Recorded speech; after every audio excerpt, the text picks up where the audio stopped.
Adam started with Patty with the numeric language of music in January when he was 6. He turned 7 in March, 2 months later. He had never been really exposed to music except just a little bit at school, 1 day a week, 1 hour, 1 day a week in kindergarten. And he had never played at home or anything. We didn't have any musical instruments at home. And 6 months after he started with Patty,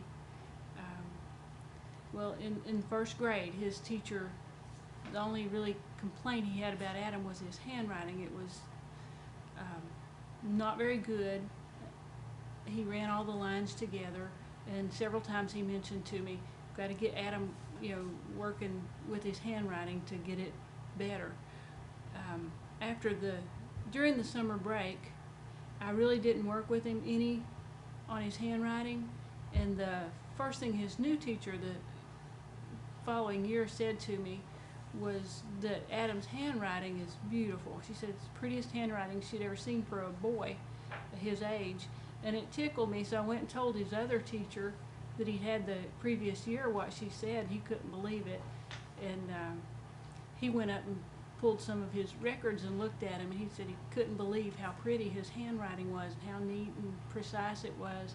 And he asked what we had done, and I really hadn't worked with Adam any during that break with his handwriting, and the only thing we had done is he had continued the music with Patty.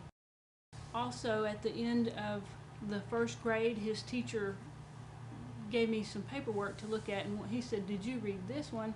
And I looked at it, and I really didn't understand exactly what it was saying, but he said they had tested Adam the day before with his reading levels, and he was in first grade. This was the very last week of first grade, and his reading level was at 5th grade, 3rd month level.